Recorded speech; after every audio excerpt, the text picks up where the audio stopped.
ஊடகங்களுக்கு கருத்தை நிலைப்பாடு தெரிவித்த முன்னை நாள் பாராளுமன்ற உறுப்பினர் எம்.ஏ. சுமந்திரன் அவர்கள் பெண்கள் யாரும் வேட்பாளர்கள் பட்டியலில் இல்லை என்பதையும் அது ஒரு குறைபாடாக இருக்கிறது என்பதையும் பெண்களை தாங்கள் காடுகள் மேடுகள் பள்ளங்கள் எல்லாம் தேடுகின்றோம் என்பதையும் அங்கே முன்வைத்திருந்தார். அப்படி ஒரு கருத்தை அவர் முன்வைத்திருந்தார்.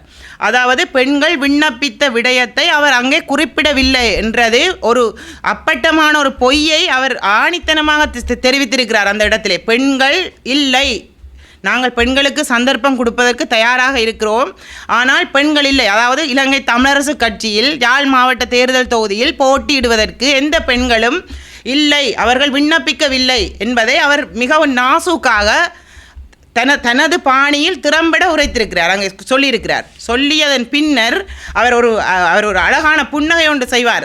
ஒரு பொய்யை சொன்னதுக்கு பின்னர் அவர் புன்னகைப்பார். அந்த புன்னகைக்கு பலவிதமான அர்த்தங்கள் இருக்கும். அப்படியான ஒரு புன்னகையோடு அவர் திரும்ப சொல்கிறார், காடுகள் மேடுகள் பள்ளங்கள் எல்லாம் தான் பெண்களை தேடுகிறேன் என்று சொல்லி. அவர் முதல் நாள் 5ஆம் தேதி பின்னேற மாலையில் கூறுகிறார் பெண்கள் யாரும் இல்லை என்று. 6ஆம் தேதி மீளவும் கூடப்படுகின்றது அந்த நியமன குழு. அந்த கூடிய நியமன குழுவில் 2 பெண்கள் தெரிவு செய்யப்பட்டு அவரால் அறிவிக்கப்படுகிறார்கள். அவர்கள் எப்போது விண்ணப்பித்தார்கள்? அவர் அதில் குறிப்பிடுகிறார். அந்த பெண்களுக்கு ஊடக நண்பர்களுக்கு நன்றி கூறுகிறார். அதிவேகமாக அந்த செய்திகளை பரப்பியதால் இந்த பெண்கள் விண்ணப்பித்திருக்கிறார்கள் என்ற விஷயத்தை அவர் அந்த இடத்திலே குறிப்பிடுகிறார். அவர் 2 வயதிலேயே நாங்கள் பேச கற்றுக்கொள்கிறோம், ஆனால் இன்று வரைக்கும் எந்த இடத்தில் எப்படி பேசுவது என்பதை நாங்கள் கற்றுக்கொள்ளவில்லை. அவர் எப்படியான கருத்துக்களை அங்கே பதிவு செய்கிறார்.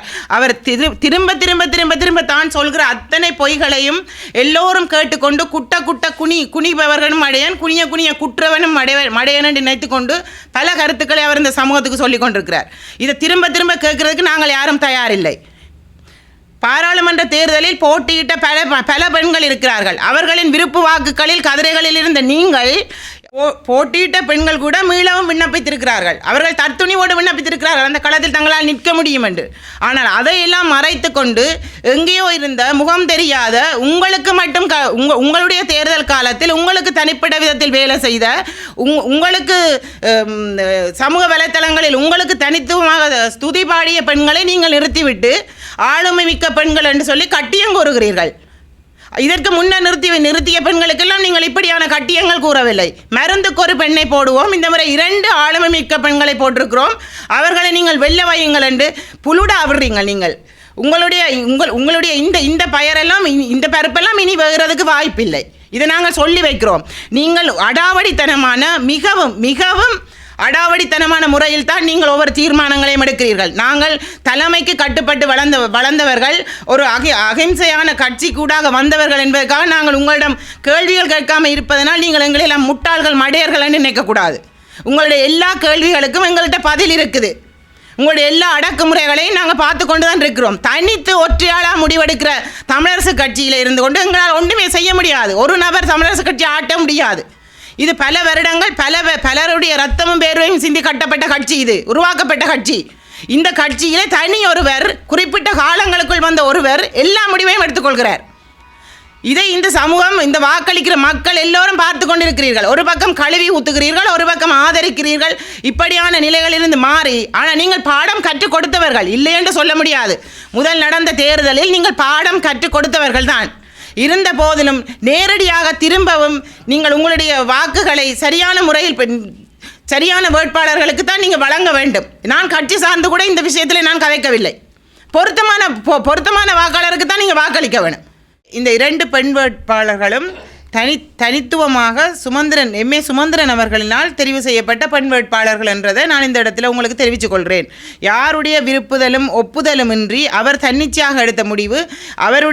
அவருடன் கூட பயணிக்க போகின்ற, அவரோடு முன்னர் பயணித்து கொண்டிருந்த, அவருக்கு நன்கு தெரிந்த, அவருக்கு சமூக வலைத்தளங்கள் ஊடாகவும் முன்னைய தேர்தலிலும் பிரச்சாரங்களை மேற்கொண்ட இருவரையுமே அவர் எங்கள் யாருக்கும் தெரியாமல் திருட்டுத்தனமாக நியமித்திருக்கின்றார்.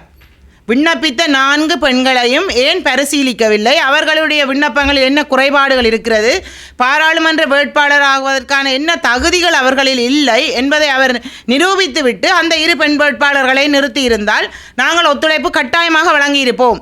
இது தன்னிச்சையாக ஒரு ஆணாதிக்க சிந்தனையோடு தன்னோடு பயணிக்கக்கூடிய 2 கொத்தடிமைகளை அவர் அங்கே நிறுத்தியிருக்கிறார் என்பது இந்த இடத்துல நான் ஆணித்தனமாக பதிவிட்டுக் கொள்கிறேன்.